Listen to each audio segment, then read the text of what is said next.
Araw ng linggo mga Lodi, Father's Day, kami ay nagkaiyaan magpunta sa Monte Maria. Talaga namang unang stopover dito kami sa Lipa at talaga namang pahinga muna. Medyo mainit syempre, pero dire-diretso lang ang biyahe.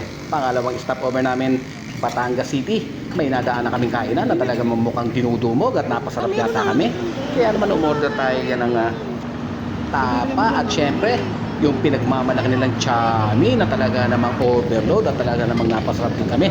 Sabi nga satisfied naman at talagang masarap ang pagkain dito. Kaya naman sige, ubos din namin yan kahit papano.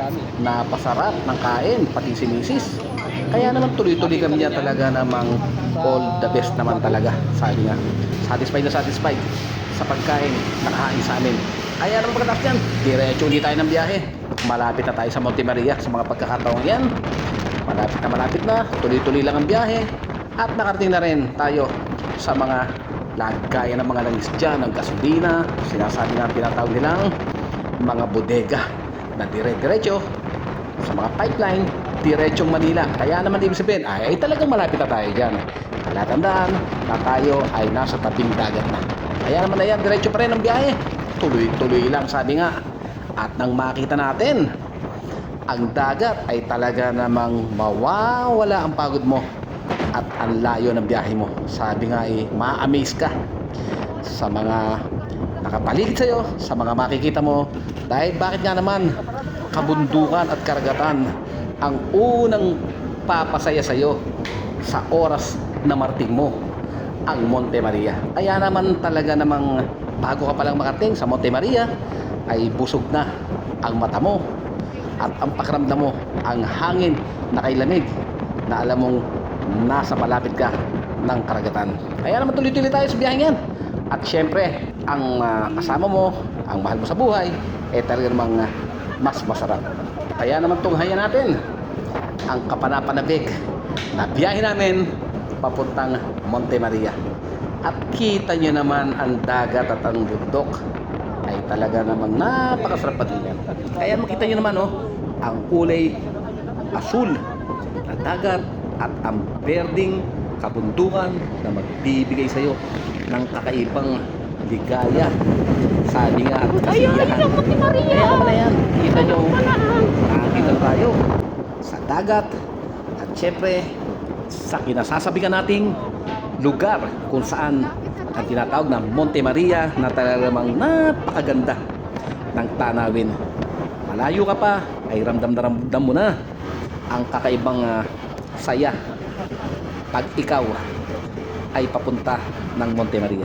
Kaya naman na yan mga Lodi, tunghayan nyo na at malalapit na at makikita nyo na ang kagandahan nito.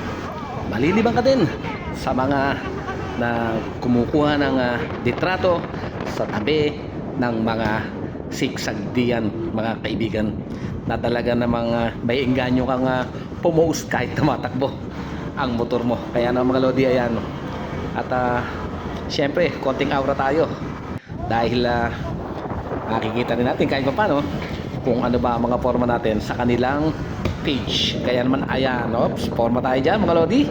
At isa pa, meron pa dyan, syempre picture din tayo. Sabi nga magbibigay naman sila ng babala na kukunan ka ng picture habang ikaw ay malayo at magpapakita sa iyo at kakaway. Kaya naman ito tayo mga Lodi, tunghayan na natin ang Monte Maria sa Batangas. Ayan mga Lodi. At ang unang aagaw sa iyo ng pansin ay ang napakalaking bantayog ng ating mahal na Birhen sa ibabaw ng bundok. Kaya naman ayan, talaga namang sabi nga ay mapapatingin ka talaga at makukuha ang attention mo mga Lodi. Ayan. At ayan po, nakapasok na tayo. Siyempre, tuloy-tuloy lang. Hanap tayo ng mapaparkingan dyan mga Lodi. Kita nyo naman, ang daming sasakyan, ang daming tao. Kaya naman punong-puno ang Monte Maria. At sa wakas, nakita na rin natin yung paradahan o yung parkingan ng mga motor. Siyempre, hanap tayo ng maganda-gandang spot. At nakakita tayo ng bukana lang. Kaya hindi tayo mahihirapan pag tayo ay pauwi na mga Lodi. Pinagbigyan tayo ng guardian upang makapag-park sa bukana pa lang mga Lodi. Kaya naman eto na at tunghayan nyo ang Monte Maria.